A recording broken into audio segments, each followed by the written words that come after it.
Hello everybody. Here I'm back with my latest foray into chits and cat Soundbites. Today I would like to talk to you about the next installment on our journey to Rivendell, and it is the standalone quest, The Old Forest, which you can also combine with the Black Riders because it does come with a campaign mode card and card set as well. So in the story, what happens? The hobbits leave the Shire and they want to make it to Bree, and they can't take the Bree road because they know that the Black Riders are basically following them, and they want to hide. So they decide to go through the Old Forest. Now, the Old Forest is the remnant of an ancient forest that in ancient times would have spanned the whole breadth of Middle Earth, and apparently a squirrel could have basically hopped on a tree in what is today the Shire and hopped from tree to tree to tree to get to the Misty Mountains, which is a huge, huge distance. So all the lands of Eriador would have been covered in a huge forest. Now, all that remains of those forests are, of course, Mirkwood across the Misty Mountains, then the Old Forest over here, and forests here, there, and everywhere, but no one huge forested expanse. The Old Forest, according to Hobbit lore, is somehow strange. And it's very interesting to note that, for example, the hobbits have fought against the Old Forest because there was one time when the Old Forest trees essentially moved and assailed the hedge. And the hedge, as you know, is the eastern border of Buckland. And so one day the hobbits went over into the Old Forest. They cut down the trees that had basically assailed the hedge and made a huge bonfire.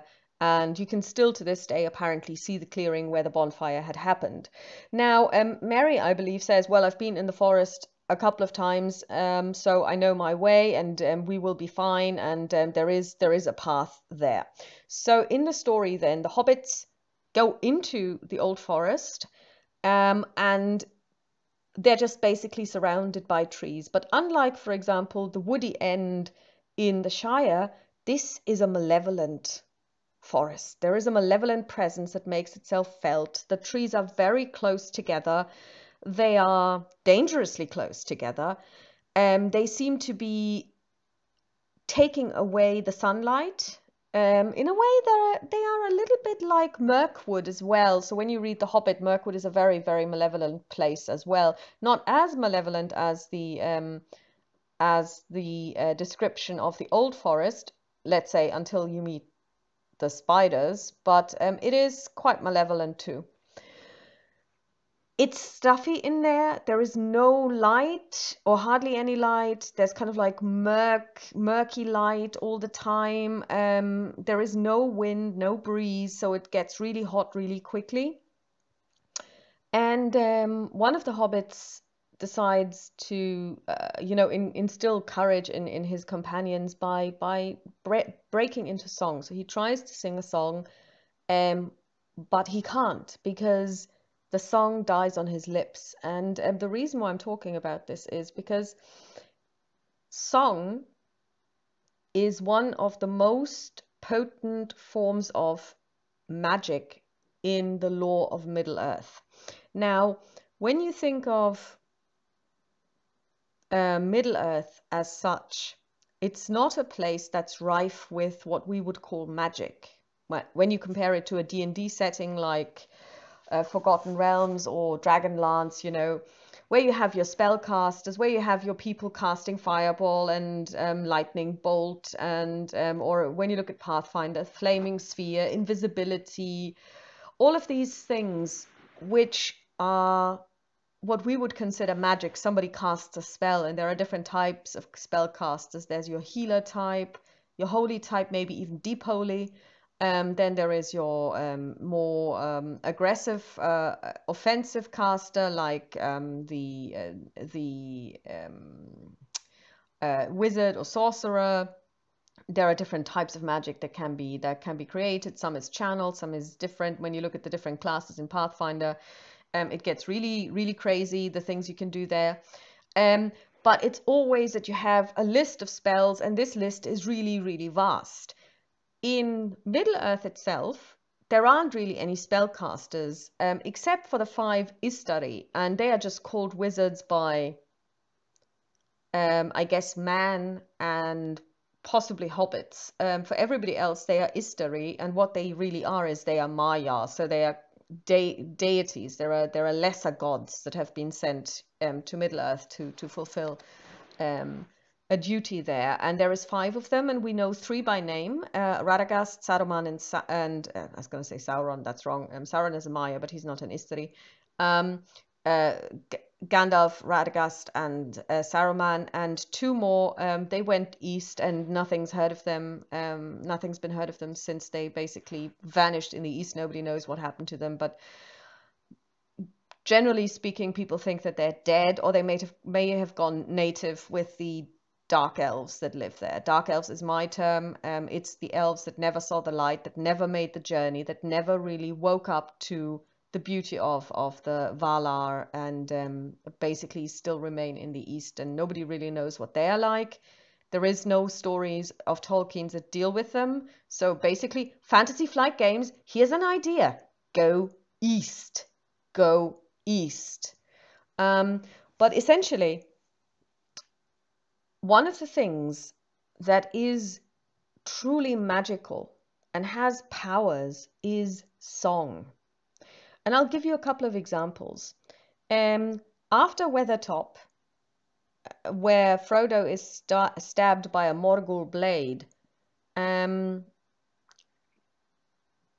takes up the knife that has stabbed Frodo, and the blade literally goes up in flames and goes up in smoke and dissipates, so it's just gone. So he only has the handle left, and he puts it in his lap and he sings a song over it, basically to counteract the evilness that is inherent in this knife, in this blade.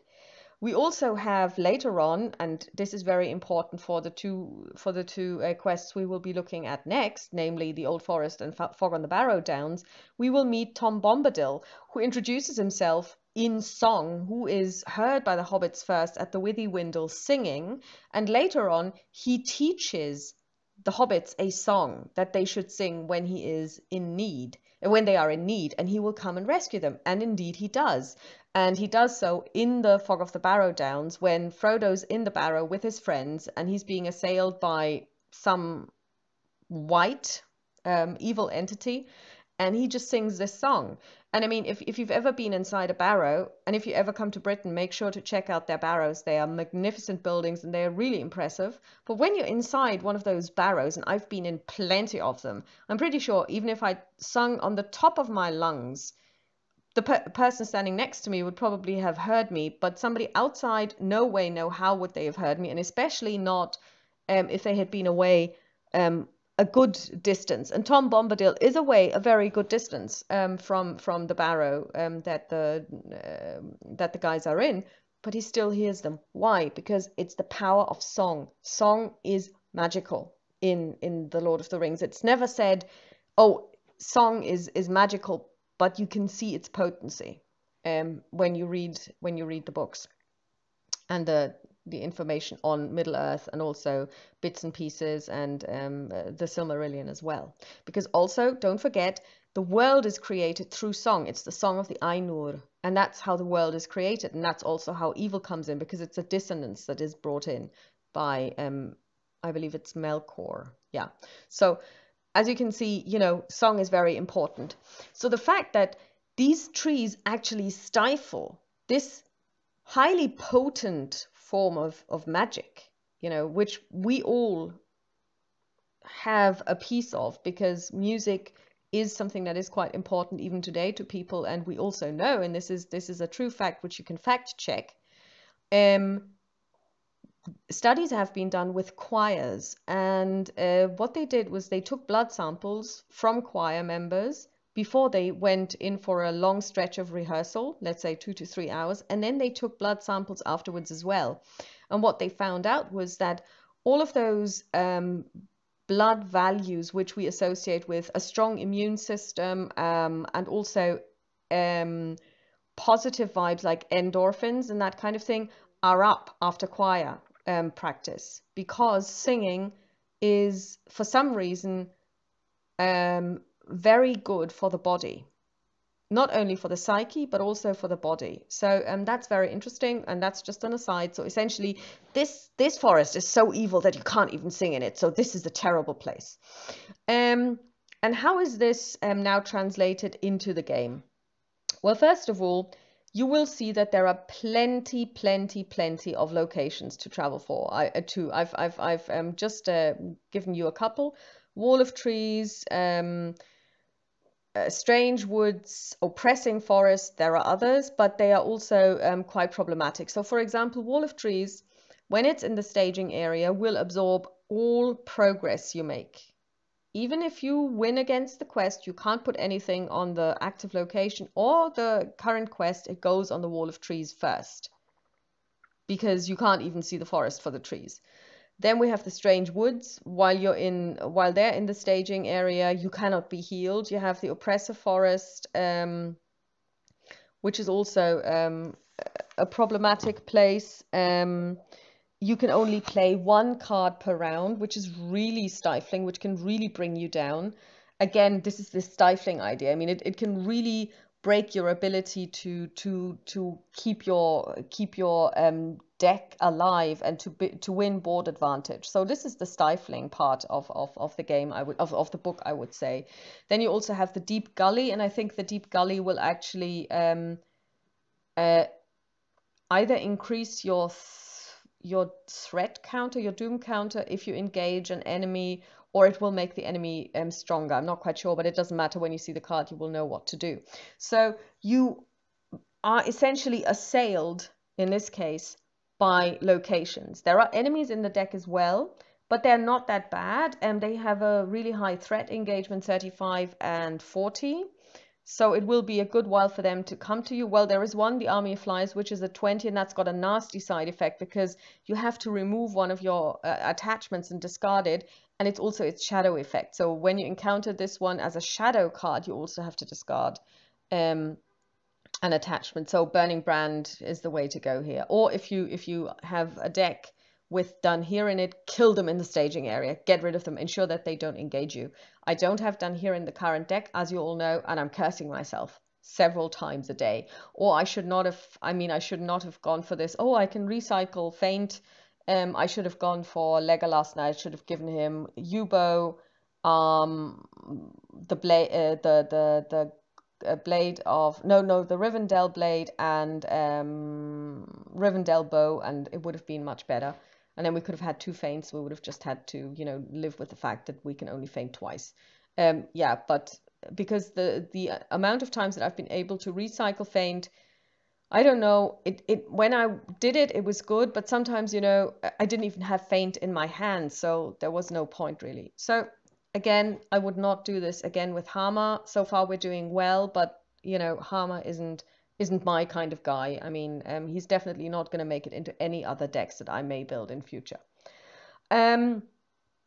So you're essentially assailed by these locations. Now, as you set out, the first stage reads that when revealed, well, first of all, what you have to do is you have to bring out one location per person and put it in the staging area. Then when revealed, you draw 1 card. So you start essentially your game with 8 cards. And then you advance to a random stage 2A. And now the point of the random stages 2A is that the stages, there are 4 stages, 2A and 2B, and they are all terrible.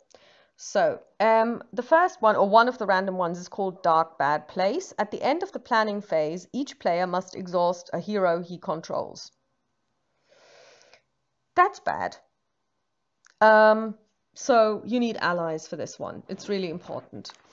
Because if you want to go to 3A and 3B and win the game, you have to explore 5 times the amount of players in the game worth of victory points. And most locations have only 1 victory point. So if you play on your own, for example, the Wall of Trees, which has 4 exploration, excuse me, only has 1 victory point. That's really measly. And things like the Strange Woods, they have 3 threat, 3 exploration, and only 1 victory point. So the issue is that when you have one of those stages 2B and you put even just 1 point of progress on the stage 2B and you do not have the relevant number of victory points in the stage in the victory display, you have to move on to a separate stage 2B, and they are all pretty terrible. I mean, Dark Bad Place is kind of annoying if you don't have a lot of allies. So this quest is one where you want allies, and it's also one where you want a Northern Tracker and Asphalot, because you need to be able to control the staging area locations. You want to be able to get rid of them and move them to the victory display. So Asphalot is your friend, Northern Tracker is your friend, or even Riddermark's Finest, which you can exhaust and discard to put 2 progress on a random location. Sorry, not a random location, but a location of your choice. We also have the Choked with Brambles, stage 2B. At the end of the round, remove all progress from each location in play. That one I don't dislike so much. It kind of sucks if you have Wall of Trees and you've just managed to get 3 on this one and then you're at this stage because they will go away. So again, but if you have the Northern Tracker and Asphalot, you put 1 on it with Northern Tracker, you put 2 more on it with Asphalot, and then you hope that you get 1 more out of your questing, and you will be able to move it to your victory display. All in all of the stages 2B, I found this one to be the least annoying. We also have the Shifting Trees. And this one I really hate, because at the end of the round, discard a random location from the victory display. You've just managed to scrounge together 2 measly victory points, and you may have to discard them at the end. It's terrifying. Whenever I encountered this one, I tried to put progress on this particular stage 2B as quickly as possible just to get rid of it. Let's see if I've got the last one as well. I don't seem to have it ready for you for some reason. No, I don't have it. It is essentially one where you have to reveal 1 additional encounter card per quest phase. Can become overwhelming, can become a problem, but like I said, my least favorite one is Shifting Trees, and then that is followed by the one where you have to exhaust one of your heroes at the beginning, which is tied with the one draw 1 more encounter card. But the one that I actually like most is the one where you just simply have to discard all progress, because you can manage this if you have a deck that is built for this. So now, once you have managed to get to stage 2A, to get to stage 3A, you will encounter the so-called Old Man Willow and the Withy Windle. Now, the Withy Windle itself is the name of it's the name of a river, and it's the river that runs through the whole forest. And it's supposed to be the place where all the weirdness comes from. It's the central weirdness of it all. And so as a result, it's actually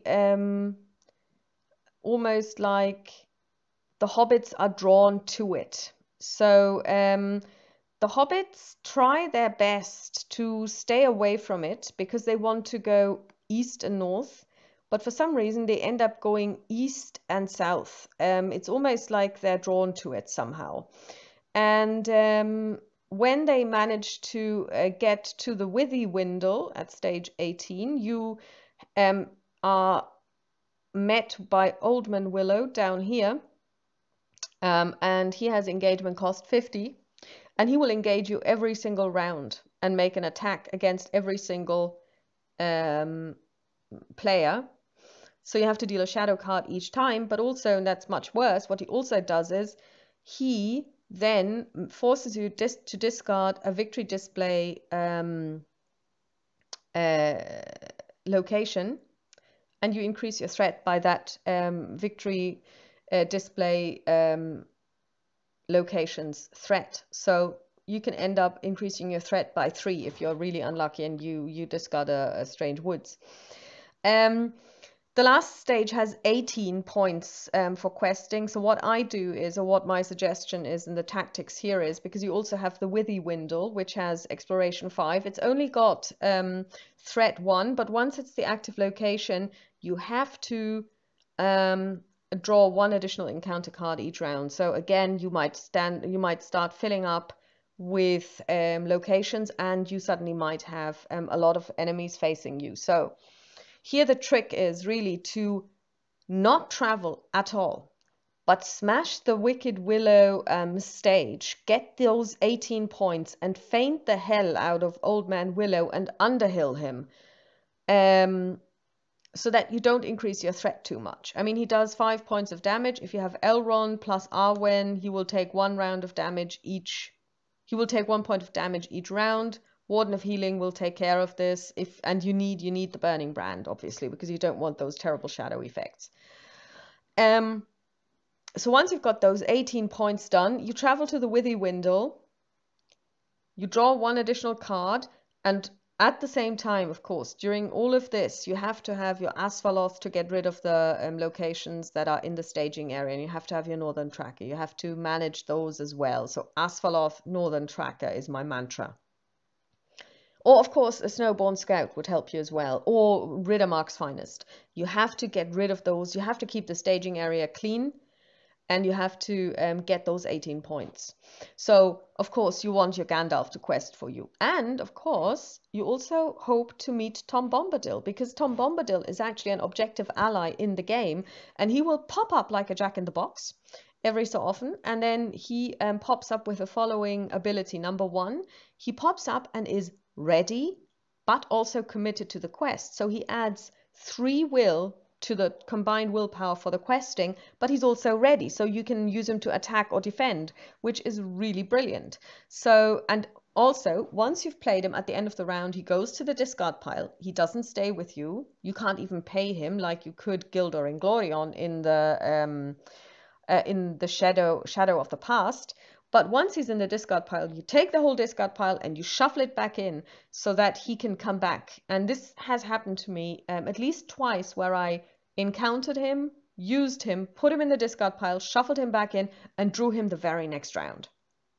And that is really a sight for sore eyes when he pops out. And I also love his image. I think the drawing really is a very nice one, and I really like it. And when I do my Tom Bombadil for my Lord of the Rings strategy battle game, I will actually use their color scheme because I like it very much.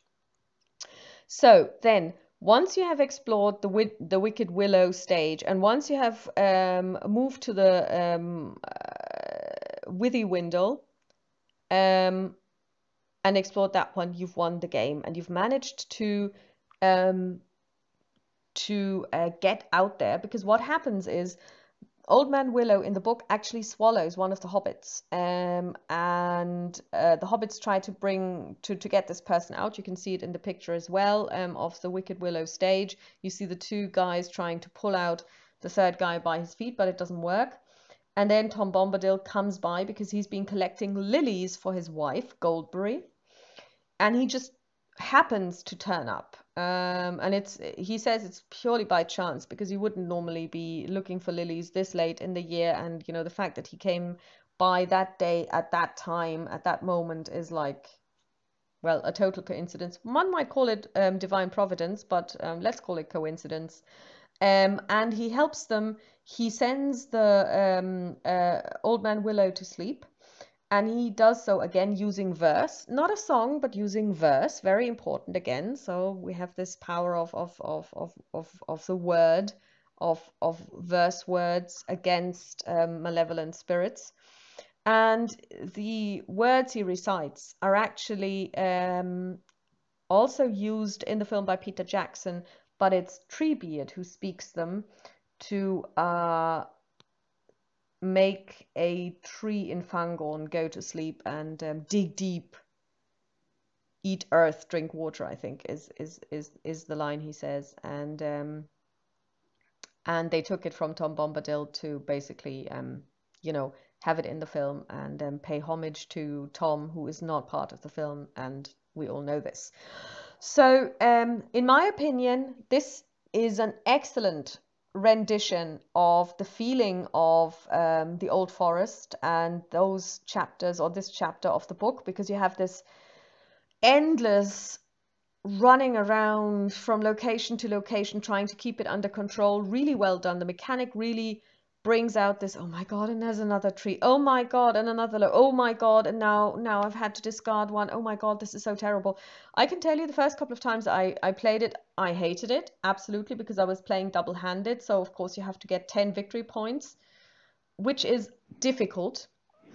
And also then I made it a little bit harder for myself because I dropped one hand, but then I didn't realize that I should only give myself one location to begin with at setup, and also the number of victory points that I need in the victory display isn't 10 anymore, but only 5, because I changed the parameters of the game by bringing it down to 1 player, but I completely ignored that it says, you know, it's dependent on the number of players. So I made it very hard for myself. So I was like, oh my God, this is the most terrible quest ever. And I'd been so looking forward to it because this is a very favorite part of mine of the books. But then once I realized, you know, oh, duh, you should not have done it this way. It's a challenging quest. Don't get me wrong. And it really depends on your deck. So you want your Astroloth, your Riddermark, your Northern Tracker, your Snowborn Scouts in there. So that you can cheaply put stuff on locations, but it's a really lovely quest, and I really think it brings out this idea of you're lost in the woods, and wherever you turn you are surrounded by trees, and there doesn't seem to be a way out.